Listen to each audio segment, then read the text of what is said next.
Welcome to Live Daf, your online Daf Yomi Shir. Shalom Aleichem and welcome back to today's Daf Yomi Shabbos Daf Nun Gimel. We're at the Mishnah on Nun Beis Amud Beis towards the bottom. Says the Mishnah, Chamoir, a donkey, yoytzei mardas. He is allowed to go out to Shesarabim on Shabbos wearing this mardas, which was a saddle cloth, a mat placed underneath the saddle. And occasionally the owner would actually leave it on the chamor throughout the entire day in order to keep him warm. As the Gemara later tells us, a chamor, a donkey, is always cold. So this is allowed on Shabbos, bisman, provided that the mardas is actually tied onto the chamor. It's serving the chamor. It's not considered to be a load, a masoi on Shabbos. Continues the Mishnah, Zecharim, rams. Yoitzin levuvin, they can go out, levuvin, attached. The Gemara will define for us exactly what these things mean. Rechelois, yoitzin shchuzois, female sheep can go out, shchuzois or kvulois. Ukvunois, this is referring to the wrapping that they used to wrap them so that to keep their wool from getting soiled. So all these things are allowed. They can wear it on Shabbos, even in Shesarabim. Ha'izim, goats, yoitzis, tzurois, they can go out with their udders tied up. Rabbi Yosi oisib bekulan. He says none of these things are allowed. They're considered to be a masay load, except for one thing, chutz min harechelois hakvunois, except for these rechelim, which are wrapped to safeguard the cleanliness of their tzemer, of their wool, and that is allowed. Actually says v'havelahu tachshit. Rabbi Yehuda Omer, I agree with the Tanakama who permits everything, but I make one exception regarding those goats that have their udders wrapped, udders tied. Now they would do it for two reasons: either to prevent lactation, to stop the production of milk, and in that case they would take this pouch and tie it on really hard, really firm. They would tie up the udders in a way that it would lead to the production of milk ceasing. Or there was another reason for it: the pouch would be hung there in order to collect the drippings of milk. Says Rabbi Yehuda, I only allow it if the point of the tzuris, of the tying up, is to dry it up, because in that case it was done very tight and was fastened very securely, and there's no concern there. But not to collect the milk drippings, because in that case they didn't do it so firmly and tightly, and there's a concern perhaps this pouch will drop down, will fall, and the owner might be inclined to pick it up and carry it in Shesarabim. So the Tanakhama allows everything. Rabbi Yosi prohibits everything except for the wrapping of the rechelim, and Rabbi Yehuda says everything is okay except for the udders being tied in a loose manner. Continues the Gemara, Amar Shmuel, getting back to the mardas of the chamar. The Mishnah tells us it's okay, provided it was tied onto the chamar. What does it mean tied? Amar Shmuel v'hu shekshur aloi mei erev Shabbos. It needs to have been tied already from before Shabbos. Why, says Rashi? Because that demonstrates and indicates that this is a necessity for the chamar. He needs it to keep him warm. But if he places it on Shabbos initially without it having been there before Shabbos, it has a din of a massive load. Like we find many different things that they gain their status. Their status becomes established during the onset of Shabbos, like the halach of muktzah, halach of erev. Here too, coming into Shabbos, you need to have that mardas on him to indicate that this indeed is a necessity. It's like a malbush, like an article of clothing. You've established that status, and now we can continue wearing it on Shabbos. We have a raya for this concept from the Mishnah as well. The Tani, because in the Mishnah and Daled it says, a chamor may not go out wearing this mardas bizman, at a time she'enek shurli, when it's not tied to him. Let's analyze these words. What are we speaking about? Ilema she'enek shurli klal. Are we speaking in a case where the mardas is not tied at all to the chamor? Pshita, it's pashut, it's obvious that this is asur. There's no need for the Mishnah to tell us that. Why is it asur? Dilma nafale. If it's not tied, there's a good chance that it will fall, it will slip off the chamor, but asi la'asuye, and he's going to carry it in Shesarabim. So obviously, when the Mishnah tells us bizman she'enek shurli, it's not speaking about the simple case where the mardas was not tied at all. Elo lav, rather, it must be that the Mishnah, when it says the mardas is not tied, it's referring to she'eina kshura me'erev Shabbos, when it's not tied, it hasn't been on him from erev Shabbos. In that case, since it wasn't tied onto the chamor from before Shabbos, one cannot place it on the chamor on Shabbos and carry it out.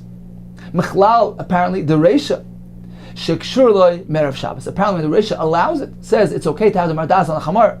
Bizman sheyikshura, when it's tied, apparently it's referring to having been tied on him already from before Shabbos. Shema mino, indeed, this is a right.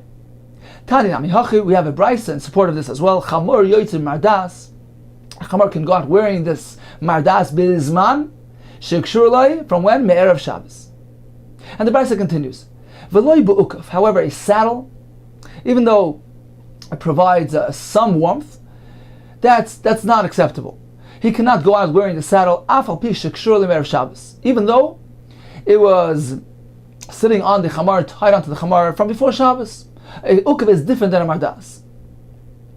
A mardas provides a much greater degree of warmth and heat. It covers a large portion of the body, whereas a ukav is just covering a little portion of the chamar and does not provide sufficient warmth to be considered a malbush, considered to be batal to the chamar, is considered to be rather a masoy and a burden.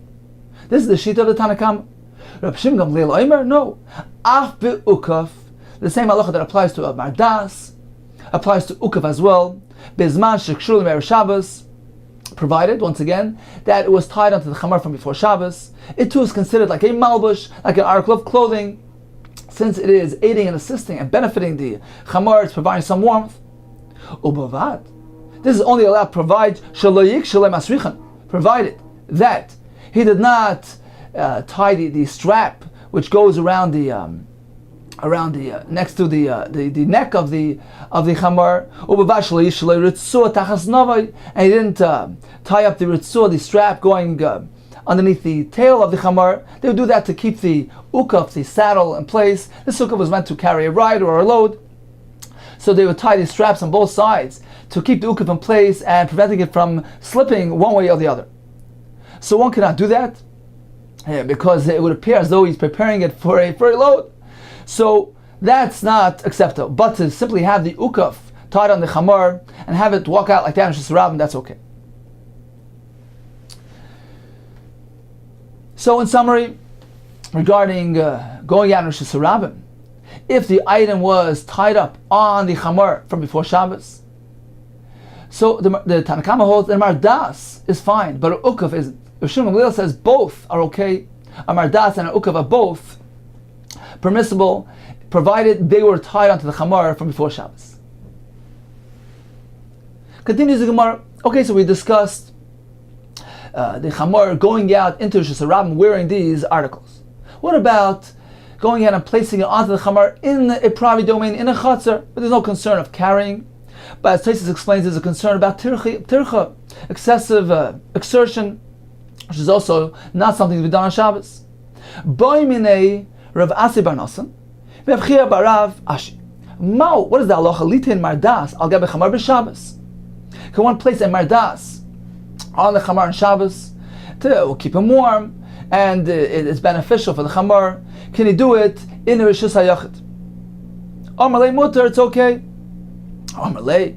So he responded and said, if you allow mardas to be placed on Shabbos, what is the difference between a mardas that can be placed and an ukaf? Meaning, he assumed just as you are matir or mardas because it warms up the animal somewhat, so the same halacha should apply to ukaf as well. And why do we find the difference between the two? Ishtik, so he remained silent. And he interpreted his silence to mean that, you know what, I actually allow one to place an ukaf on a chamar as well. I don't differentiate between the two. So that's why he remained silent. You're challenging me, you ask me, why is mardas okay and an ukaf not okay? Well, I hold that an ukaf is also fine. So he responded to that.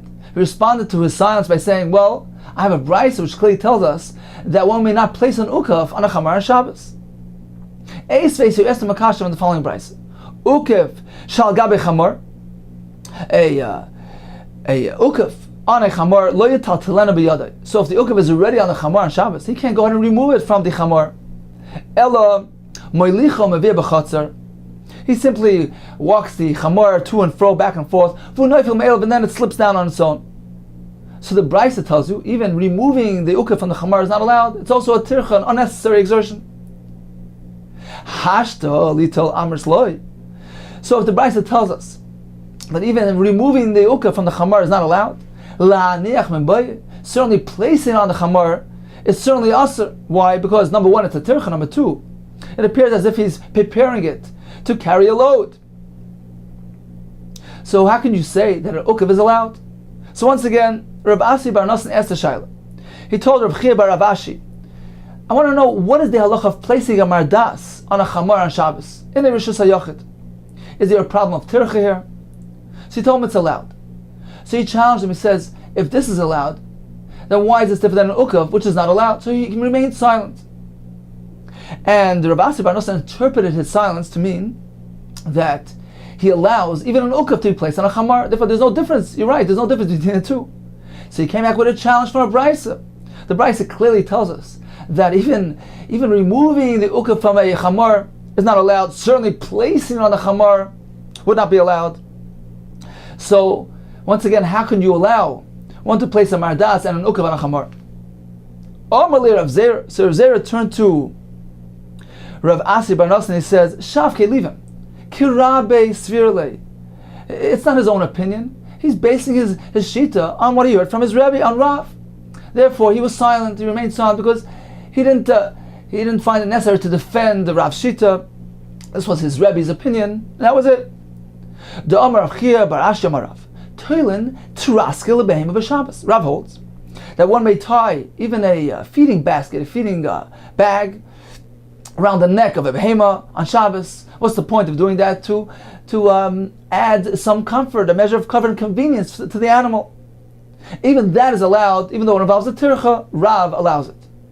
Now, if he allows a traskel to be placed on the animal for the sake of convenience and comfort, certainly a mardas can be placed on a chamar on Shabbos, no concern. Why? If over there by the traska, by this feeding basket, Rav allows, on account of tanug, of pleasure, here in the case of mardas, the mishum tsar, he's coming to alleviate the tsar of the discomfort of the chamar who's cold, and he's trying to protect him from the tzin. He's trying to warm him up. Lo kashkan, certainly Rav would allow it. So indeed, he was basing his shita on Rav. It was Rav who actually authored this opinion that one may go ahead and be matriach to trouble oneself, to go ahead on Shabbos and help his animal, provide him with pleasure, protect him from cold. Therefore, not only is a mardas mutter, even an ukav is mutter, and even a traskel. So this is the shita of Rav, who doesn't differentiate between alleviation of tsar and providing comfort and pleasure. Shmuel Amar, yes, there is a difference. Mardas mutter, placing a mardas to warm up the donkey, that's okay, because he's coming to relieve him of pain and discomfort. Traskel asur, to place his feeding basket, that's awesome, that's merely for tonic, for pleasure. Azal Rav Chia bar Yosef, Amar l'shmaita de Rav kamei de Shmuel. So Rav Chia bar Yosef went ahead and he related the halacha of Rav, who allows even a traskel to be hung on the animal on Shabbos. So he related it to Shmuel. Shmuel responded, I disagree. Omar Abba, if this is what Rav, Abba, my friend, if this is what he says, if this is what he said, apparently he does no knowledge of the halachas of Shabbos at all. Because Shmuel disagrees, he holds that one cannot do tircha, cannot be matriach oneself, exert oneself to come to the assistance of his behema merely for the sake of tonic, of pleasure. Continues Gemara, Kisalak Rav Zera. Rav Zera went up to Eretz Yisrael. Ashkelei, he met the Rabbi Yomi bar Yefes. The Yosef v'ka'amarloi mishmei Rav Yechanan. He was sitting and saying over in the name of Rav Yechanan the following halach: Noisnin mardas al gabe chamar b'Shabbos. One can place the mardas, the mat, on the chamar b'Shabbos. Amarlei, so Rav Zera said, Yeshar, well said. V'chein tirguma Aryech bebavel. And Shmuel, who was called Aryech, it's a lashon of a melech, so he was very well versed in halachis, we follow his opinion when it comes to financial matters, like a king who rules. So the Aryech in Bavel, Shmuel in Bavel also said the same thing. He explained likewise that Mardas can be placed on a chamor. Says Gemara, who's Aryech? Aryech Manu, it's Shmuel. So why did he attribute this to Shmuel? For Rav Nami Amra, even Rav agrees that a Mardas can be placed on a chamor. So why was he specifically relating to Shmuel, not to Rav? Elo rather, says the Gemara, Shame. Rav Zera heard that Rav Binyamin ben Yefes concluded his words by saying that the Messiah be concluded by saying Ve'ein Toil and Traskel b'Shabbos. Although a Mardas can be placed on the chamor to protect him from cold, to warm him up, to be moinea, to prevent tsar from the chamor. However, a traskel, a feeding basket, may not be hung on the chamor on Shabbos. Amar lei, so to that, Rav Zera responded by saying, Yesha, well said, V'chein tirgum ha'arich b'Bavel. And Shmuel interpreted likewise in Bavel, because this shita is compatible with Shmuel's opinion. Continues the Gemara, the Kuliyama, all agree, Mias Mardas muta. Though a Mardas certainly can be placed on a chamor on Shabbos. All agree, Rav and Shmuel. Maishno mi ukav. Why is this different than an ukav, which the Brisa tells us one cannot even take off from the chamor if he's already heated up from carrying a load before Shabbos? He can't even remove from the chamor to come to his aid and assistance. And certainly he cannot place on the chamor, because placing on the chamor involves an additional concern where it gives the impression as though he's preparing it for a load. So what is the difference between Mardas and Ukaf? Once again, the Kuli Alma, Mias, Mardas, Muta, all agree Mardas can be placed on the chamor. Maishno Ukaf, what is this different than the saddle? Says the Gemara, Shani Hasam. An Ukaf is different because it's not necessary for him to exert himself. There's a more simple way to get it off. Shani Hasam, the Efshar, the Nafum Memela. It can fall off on its own, it can slip off on its own, as the Brisa told us, just walking back and forth until it slips off. So therefore it's not necessary. Rav Papa Amar, Kan lechamama, kan letzanana. There's a big difference between warming the chamar, which is considered to be a necessity, whereas merely taking off the ukaf from the overheated chamar to cool him off, letzanana, that's not allowed. Why? Lechamama is letzara. When you need to warm him up, that's on account of tsar. He's experiencing discomfort. He's cold. Therefore, that is allowed on Shabbos. Letzanana, to cool him off from his overheating after having carried a load. So you want to go ahead and relieve that heat. So you take off the ukaf. That's letzana, to cool him off. Letzara. It's not considered to be a relieving of discomfort of pain. Why? So this is what people say. This is the common saying, Chamra, a donkey, afilu b'tkufas Shabbos. Even in the middle of the summer, he's always cold. He's chronically cold.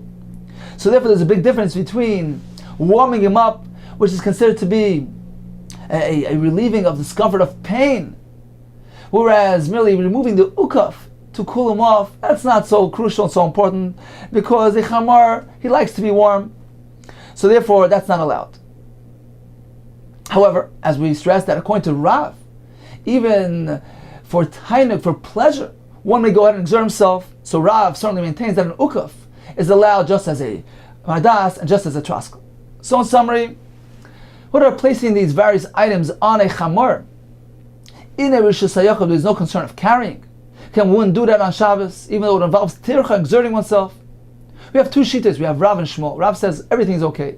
A mardas on account of tsar, a traskel, and an ukaf on account of comfort, convenience, and pleasure. According to Shmuel, the only thing that's allowed is the mardas, because that's coming to relieve him of his tsar, of his discomfort and pain. Continues the Gemara, Meisvei, we have a kasha from a Brisa. Lo yetze atzutz bezon of shul. A horse may not go on a shusarav wearing a fox's tail. Rashi explains they would do that to ward off the ayin hara, the evil eye. V'loi bezaruris sheben enof. He can't go out wearing this red piece of material between his eyes, which was there for decoration, as an adornment. Lo yetzi hazov bekishaloi. Hazov cannot go on wearing his pouch, which was meant to collect the emission. V'lo izim bekisha b'dadeim. Goats going out with the pouch tied to their udders. V'lo para b'chasoim shebefia, a para with the muzzle in her mouth. V'lo siyachim, a colt. So these colts may not go out, but traskon shebefia, with the feeding baskets around their mouth. L'shusarabim. V'lo behema b'san l'shbaraglea. A baby cannot go out wearing these shoes, a shoe on its foot. V'lo b'kamia, not with an amulet. Afal b'shu mumcha, although it was fashioned by a mumcha, by an expert. V'zu chomer b'behema me'adam.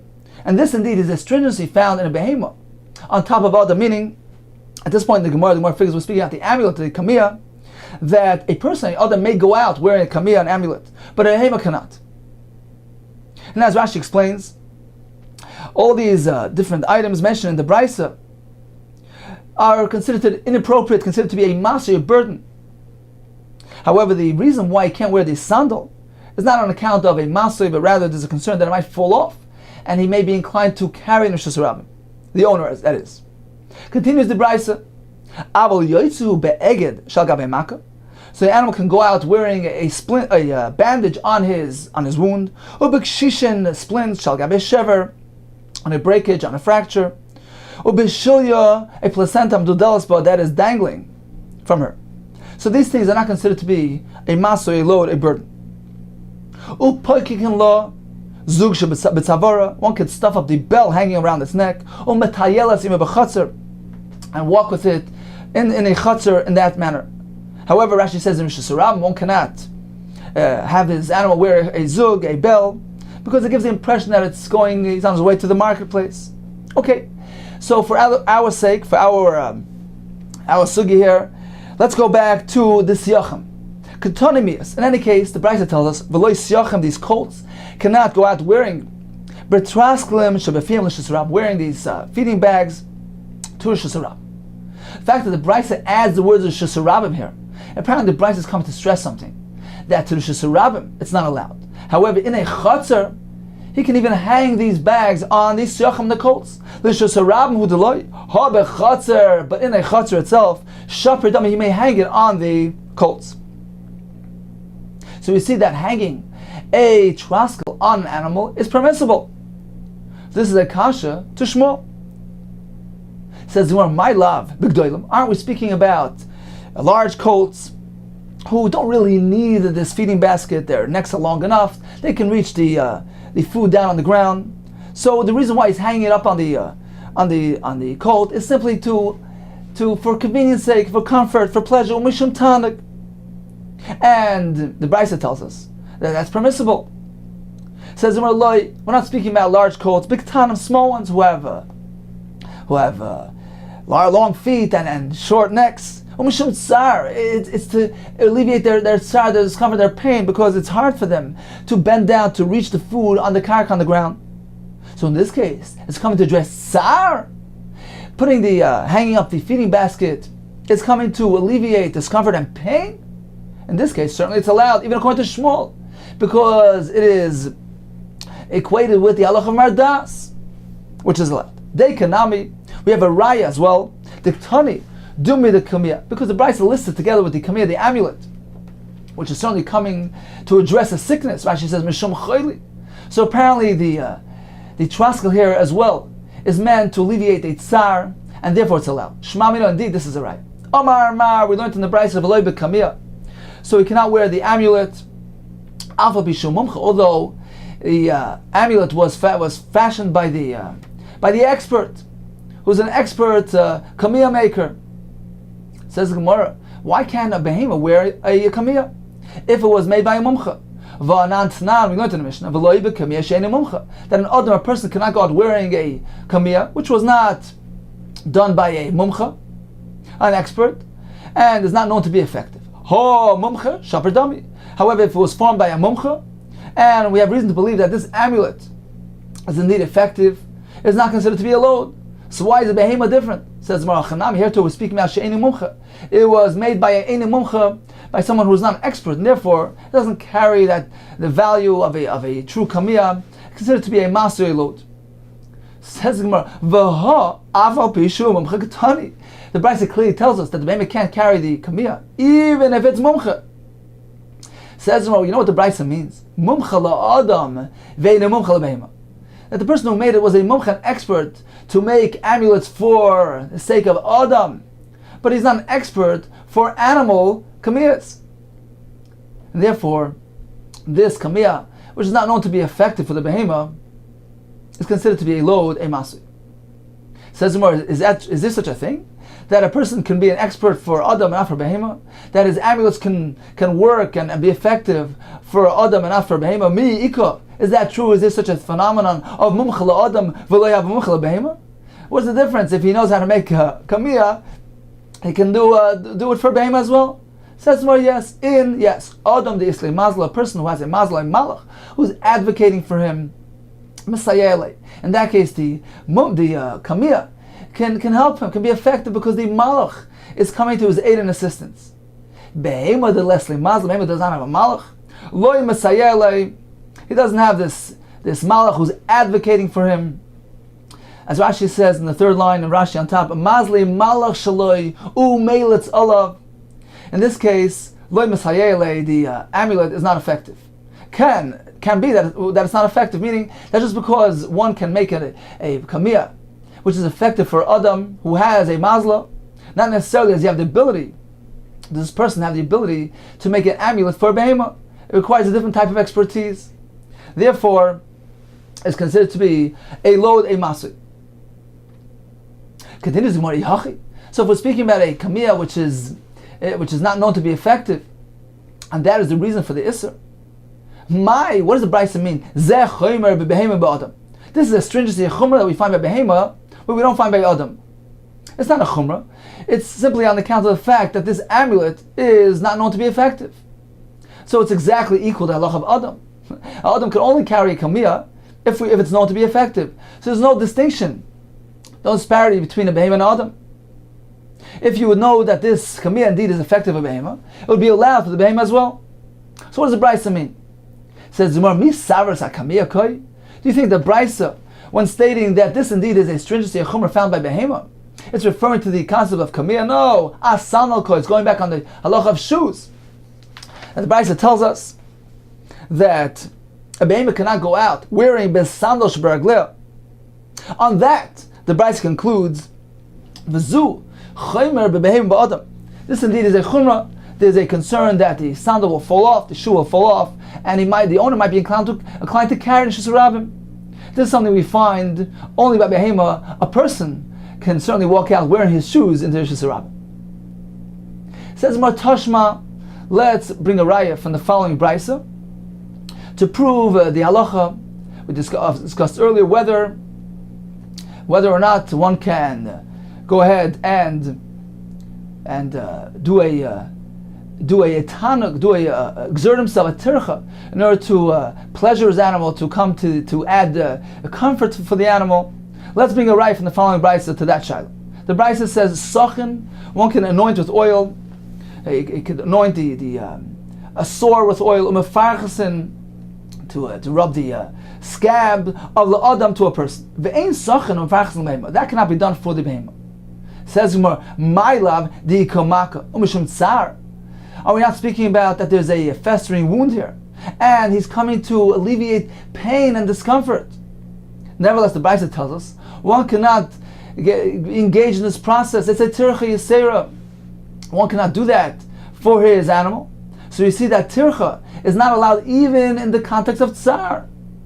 This seems to be a kasha on everybody, on Rav and Shmuel, who allow one to be matriach for his animal when it's coming to alleviate tsar. Says we're not speaking about that there is a makkah present. The Gemara makkah was speaking that the makkah is already healed. He's merely coming to provide pleasure. So therefore, for an adam it's allowed, but not for the behemoth. Now, as Rashi points out, Rav, who holds that even tanig is allowed, even pleasure is allowed, one can be matriach for the sake of the tanig of his behemoth. As Rav told us, he can place the ukav, he can place the traskel. Says Rashi, apparently, Rav Tanahu Upalik. Rav is considered to be a Tana, and he indeed disagrees with the Brisa. Tashma, let's listen to another Brisa. Behema she'achzadam, a behema became congested with blood. Ein ma'amidin ois b'mayim b'shvil. It cannot be placed in water in order to cool off, to alleviate the condition. Adam she'achzedam, if this blood congestion is present by an Adam, he can be placed in water so that he cools off. So you see clearly that it can only be done for an Adam, but not for the sake of a behemoth, even though we're speaking about Tsar. He has a condition here and is in pain, discomfort. We see that tircha is not allowed. Says the Gemara, this is a specific case. We're speaking about a remedy, doing a refuah. A refuah, it's a different story. Why? Chachamim prohibited a refuah from Midan Shabbos for concern that perhaps one will go ahead and grind up the herbs, shchika samamanim. He will do the malach of teichen to prepare his refuah. So minor refuahs are not allowed on Shabbos. So the reason why he can't do it for his behemah is not necessarily on account of tircha, of exertion, but rather since it's a refuah, and a refuah may not be done on Shabbos. Says in 1 second. So why is this issur limited to behemah and not to Adam? Says Adam nami. So why by the Adam is it okay? Adam nira kemaker. A person when he's in the water, it appears that he's cooling off. It's not evident. It's not obvious that he's doing a maser refuah, and therefore the Chacham allowed one to engage in ordinary activities, conventional activities, which don't have the obvious appearance of a refuah. Says Gemara, okay, so go back to behema. Behema nami nira kemaker. So what about a behema? It too simply looks like it's cooling off in the water. It's not a refuah. It doesn't look like a refuah. Ein maker behema. One ordinarily doesn't take his behema to cool off. So when he places his behema in the water, it's pretty obvious that it's been done for refuah, and it is asur on account of the gzera, mishum shchika samamanim, lest one come to grind up the herbs on Shabbos. Says the Gemara, ulu behema migazrina. Do you suggest that the Chacham apply their gzera to a case of behema which will result in financial loss, in a makam of hefsid? Is that true? That it's asur as well? V'atani, haven't we learned in the price? Hoysay medes chus l'tchum.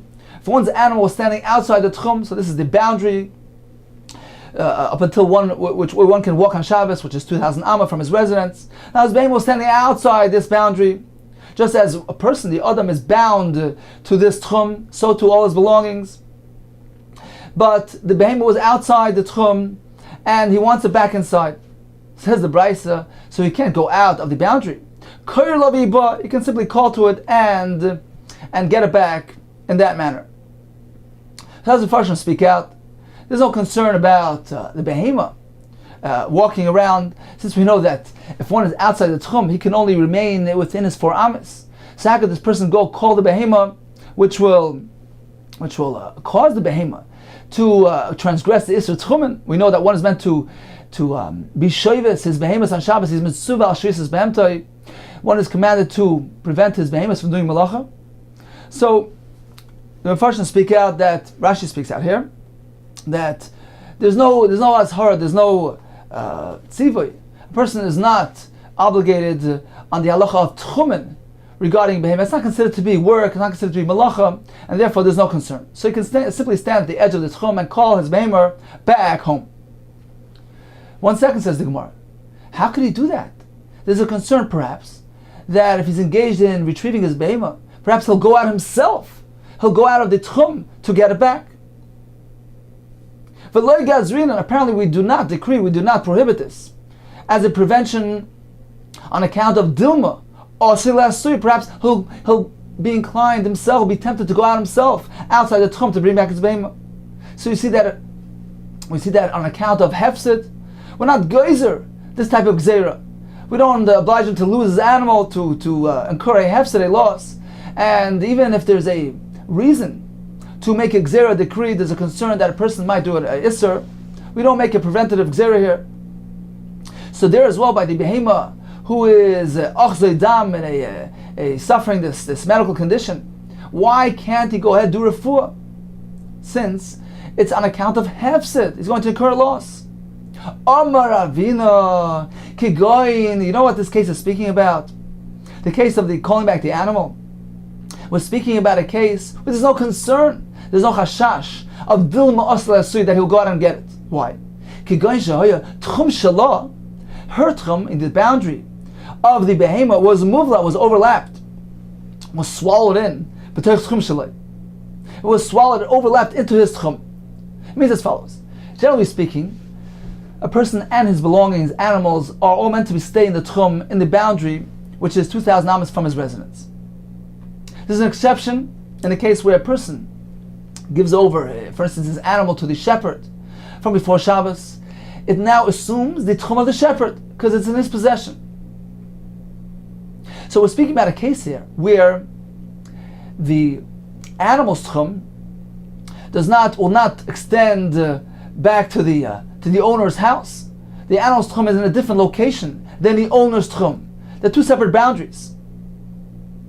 Now the owner wants to get his animal back home, so he calls the animal come back, meaning even though he's going to cause him to leave his tchum, the animal to leave the animal's tchum, leave that tchum, go past the animal's boundary where it belongs, and leave that boundary and come into the owner's boundary, which is really outside the behemoth's boundaries. Nevertheless, that's okay, as we discussed earlier, because one is not obligated to ensure that his behemoth doesn't go past the boundary. So that's okay. But what about the concern that he might go out and retrieve the animal himself? Says the Gemara, we're speaking about a case where both boundaries overlap. So he's actually standing at the edge of his boundary, which is still within the boundary of the behemoth. So his boundary extends up to here, and the behemoth's boundary overlaps a bit. And he will go retrieve the behemoth, which is over here, which is still within his boundary. So there's no concern of Dilma Asla. So he doesn't need to leave his tchum. It's not standing outside his tchum. It's standing somewhat within his tchum. So he merely stands within his tchum, where the behemoth is, and leads the behemoth home, not by physically leading it, but simply by calling it and encouraging it to come back in this direction, even though the behemoth will go out of its tchum. That's not a concern, because there's no tzivui on that. Okay, so once again, there's no raya from there to our case. Certainly the Chachamim would enact a preventative gzeira even in the face of loss, as in the case of providing a remedy for this behemoth, which is achazei dam, which became congested with blood. That's not allowed, because there's a ma'aser refuah. Why then can he go call his animal back home? He is speaking about a case where the animal is actually present within the tchum, within the boundary of the owner. There's no concern of him having to leave his boundary to get the behemoth.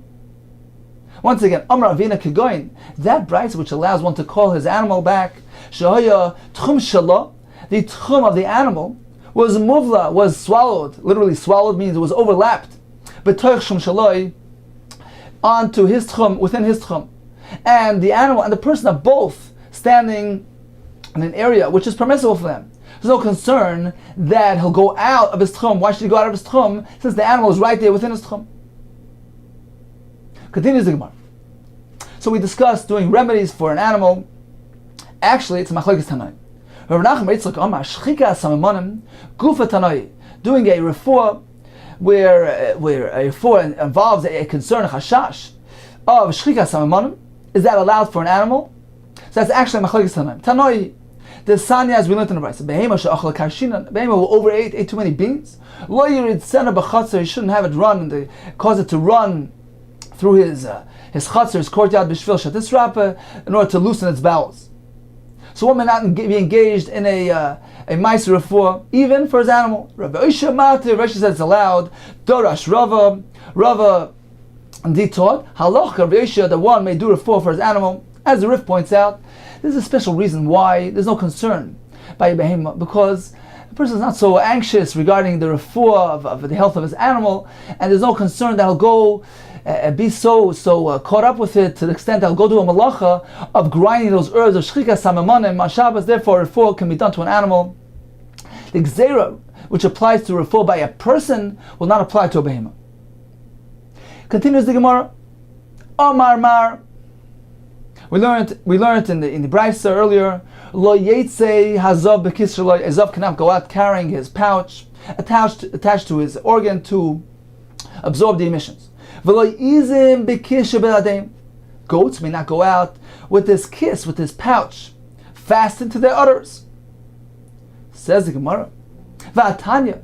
How does this fit with the Brayso which says yotzes izim bekisha beladem? They may go out with this pouch on their udders. Amar Vidoli Kash is not difficult. It depends how tightly these pouches are fastened.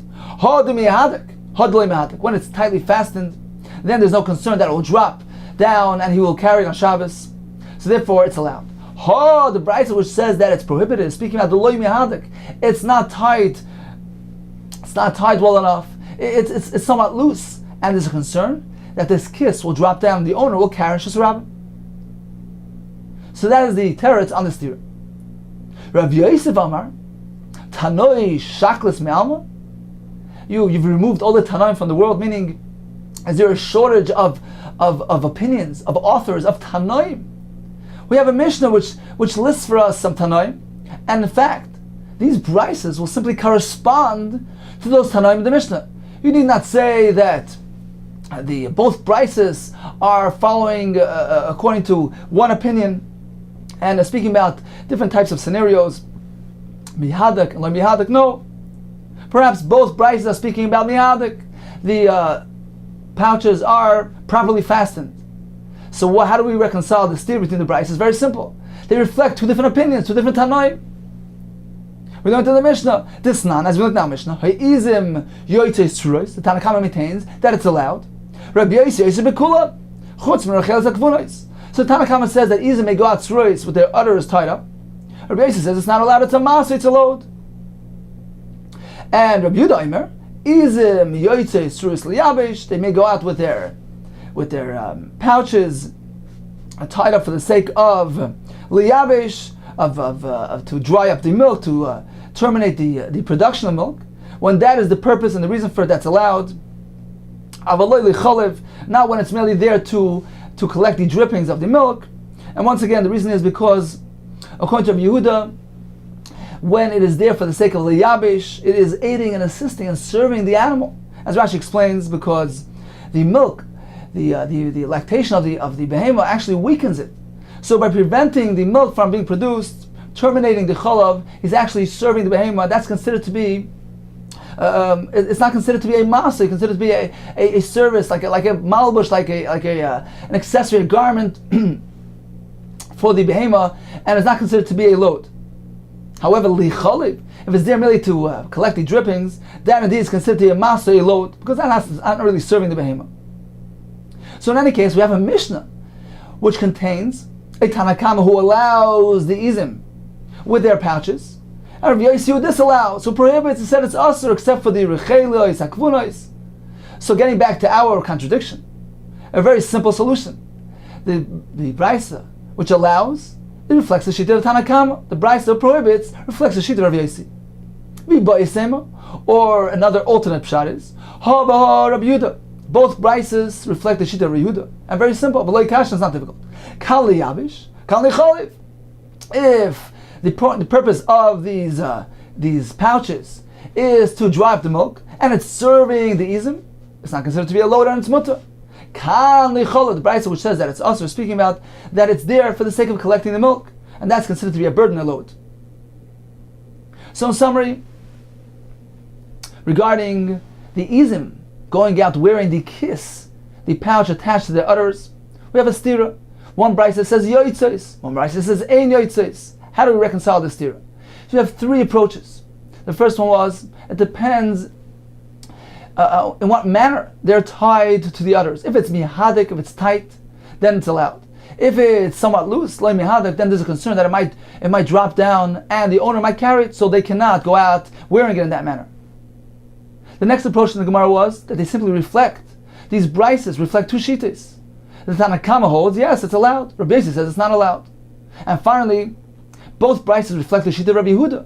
There's a difference whether the kisam are there, liyabish, to terminate the flow of milk, to drive the production of milk, and in that case it's serving the animal and it's not a load. However, merely lichalev, to collect the milk, that's considered to be a load and not allowed. Tanya, Rabbi Yehuda, masa be'izim, based on Tuchya, there was a story regarding the Izim and based on Tuchya, showing that they gasin, that very large udders, v'oslam kisim, and they made for them pouches, kedei, shlo yisr to dadeim, so their udders don't become lacerated on the by rubbing on the, scraping on the thorns. Tanar Rabbanan on a Bryce. So we just mentioned something unusual regarding udders. The Gemara soon will go into a story relating an unusual story regarding miraculous utters. His wife died. She left over a son who needed to be nursed. He didn't have funds to pay a woman to nurse him. He was stuck. What is he meant to do? Hashem performed a miracle from him. And formed for him two breasts, like the two breasts of a woman. He was able to nurse his child. Come and take a look. How great this person was. That such a great miracle took place for him. Just the opposite. So apparently he's somewhat a man of greatness since he experienced this miracle, but nevertheless, he's still somewhat inferior. Why? It reflects inferiority to some degree. Because Hashem needs to change over the order, the normal order of creation, to provide for him, rather than simply giving him parnasa, giving him sustenance, providing him funds in an ordinary manner, in a conventional manner. So he experienced a nes out of the ordinary, out of the realm of nature. And as we know, it's not so good to experience a nes because they deduct from a person's mitzvah, a person's chusim. Rav Yehuda, come take a look. Kama koshim, how difficult it is. This sustenance and mezainis of a person. As we find in this case, Hashem didn't merely provide for him ordinarily. Rather, the entire structure, the creation of the world was changed over for him, was altered for him. So we see that the provision of mezainis, the ordinary conventional provision of mezainis, is very difficult. It is rather easier to make a nes than provide mezainis. You will know from the following thing as well. The Misrach HaShnisa. We find often, sometimes, Hashem makes nisim in different situations. However, a creation of food we don't find. We don't find that Hashem arranges that suddenly the tzaddik finds an increase in his inventory, finds wheat showing up, growing in his warehouse. So apparently, mezainis is a very difficult thing. As Maral explains, it transcends nature. The point of Hashem providing it for each individual individually in this world of nature is a difficult task. It's considered to be caution. And it is easier for a nes to take place and for a person to be zeicha to an abundance of mezainis. Tonar Rabbanan, we learned in a brayso story also regarding one whose wife passed away. Masa ba'adam echad shenasa isha gidemes. He married a woman who with her hand was cut off. He did not discern, he did not realize until the day of her death. Omar Rav Bo Yurei, come take a look. How impressive. Look how modest this woman was. Her husband never even noticed. Omar Lei Rebbe Chia, not such a big deal. Zu darka bakach. A woman generally is more modest. It's part of her nature. It's her nature to cover herself. So, as Rashi says, in the second wide line on the bottom, Zu darka bakach. L'chases kol ish atzma. It is inherent in the nature of a woman to cover herself. V'kol shekain zu, says Rashi. Certainly in this case, Shoi said tzricha l'kach. She needed it. She needed to cover herself to hide her blemish. So what's the big deal? On her account, it's not so impressive. Ella, rather, you know what I'm impressed with? Ella kama tzonu adam zeh. Look how modest and tzniustic this man was. Look how great he is. Look at what degree of tznius this man possesses, that he has not recognized, he did not discern this physical impediment in his wife. Continues the Gemara. So the Mishnah told us, Zechorim yoitzin levuvin, rams can go out levuvin. My levuvin, what exactly is this referring to? Omar Avuna Tutri. It means that the rams are attached to each other. They would tie up two rams so that they don't run away. So that's one pshat in levuvin. My mashma, the high levuvin. What do you see that this term levuvin is referring to this thing? Lishna the kruvihu is referring to this concept of close together, of being tied together. Siv livav tini. It's referring to a closeness. You brought me close to you. So we see we're speaking about a concept of closeness. So this is what the mission is referring to. Ula Amar, levuvin is actually referring to something else. Or this leather that they would tie opposite their heart to protect them, so that the wolves don't attack them. and that is the location where they attack them by their heart. So this is meant to protect the rams. Says the Gemara. So why specifically the rams? Zeiv maschor nafli. The wolves only attack the males. And the caves like nafli, not the females. Says Gemara, yes. Because the males, they go in front of the herd, and therefore the wolves are attracted to them. Maybe they're threatened by them. Says the Gemara, was the Avim Bresh Edru Nafli. These Avim only attack the head of the herd, but they don't attack the tail end of the herd. So this is a concern for the Nekevas as well, for the females as well. Elo Mishum Nishamni, because the males are more fat, and therefore they're attracted to the wolves. Uben Nekevas like Ishmael, the females don't have fat ones. Visu, another kasha, Miyadi, Bin Hani Lahani. Do they differentiate between one and the other? Meaning, they come to the back of the herd, they see the Nekevas there. Are they going to say, 1 second, let's wait until we see what's going on at the head of the herd? That can't be so. So why indeed is this only a concern? This protection only needed to be accorded to the scharim, to the male rams. Ella rather mishum the zakvi chutmai, because the rams, they walk with their nose up, umazgu kidavu, and they walk around turning from side to side. So on account of their position, their posture, the wolves become antagonized and threatened, and they go ahead and they attack the scharim. So therefore this is a necessity. This protection needs to be afforded to specifically the male rams. Continues the Gemara. A third pshat in Levuvin. Rav Nachman Eitzel Gamar, Oir shekoishin lehem tachas rechusam. It's referring to a piece of leather which they would tie underneath the male organ of the zacharim. Why? To prevent mating. Kadei shelo yalu al nekevos. Mimai, how do I know this is pshat? Mediktani sefer, because the Mishnah continues and says, Varachelim, the female sheep, yoytes shchuzos. They go out with shchuzos. My shchuzos. She'oichzen hal yishlam lamalo. Shchuzos means that their tail is held up, it's tied up, upwards, for just the opposite purpose. Kadei sheyalu alem scham, to encourage mating. So, if the Seifa is discussing this type of arrangement to encourage mating, so apparently the Reisha is also discussing a similar type of phenomenon. The Reisha that the Scharim al-Levuvin is referring to tying up their zachrus, to discourage mating, to prevent mating. The Seifa, which talks about shchuzos, is doing just the opposite. So that to encourage mating. So apparently they're the same context. One is meant to have one effect, and the other thing is meant to have an opposite effect.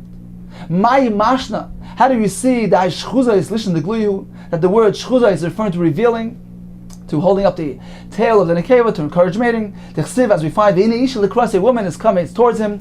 Shiz zaina, revealed like an immoral woman, or a tzura slave. So we see, as Rashi says, that shchuza is derived from the word shizaina, and it also is referring to revealing. In this case, revealing the nakvus, the private parts of the nekeva.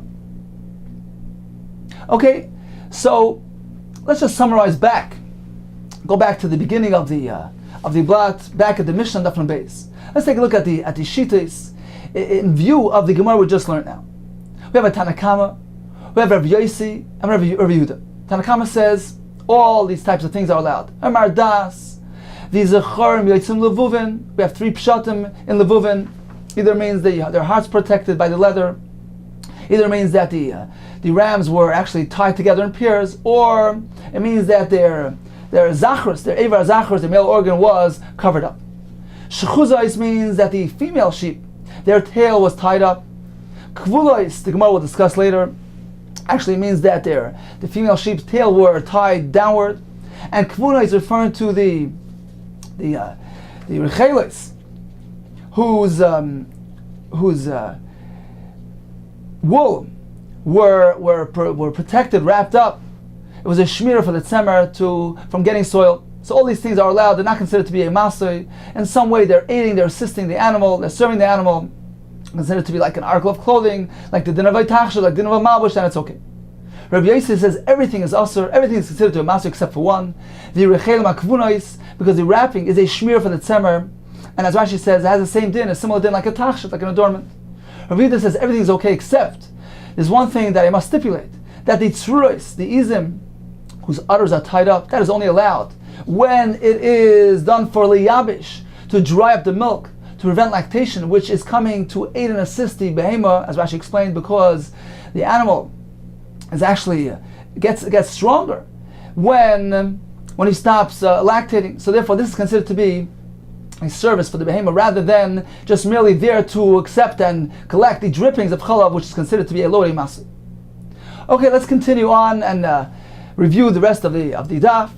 We continue discussing about the bardas, the mat which was tied up onto the chamar from Erev Shabbos.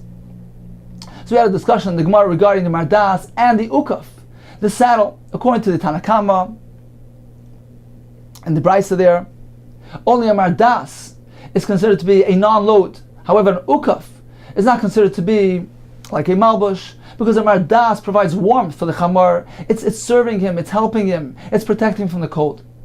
According to Shimon Gamliel, not only is a mardas allowed to be placed on a chamar and have it walk out on Shabbos into the Shesarabim, it's considered to be like a malbush.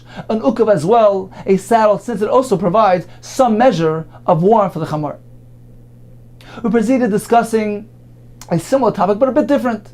What are placing items on a chamar, an animal, which involves tircha and exertion, but nevertheless he's coming to help his animal, whether it's removal of tsar, alleviation of pain, discomfort, or whether it's for tana, for pleasure of the animal. Is that allowed? So we had a discussion between Rav and Shmuel. According to Rav, everything is allowed. Whether placing a mardas, which warms up the chamar, protects him from the cold, is coming to alleviate discomfort, that's allowed. Not only that, but also a traskel, a feeding basket around his neck, or an ukaf.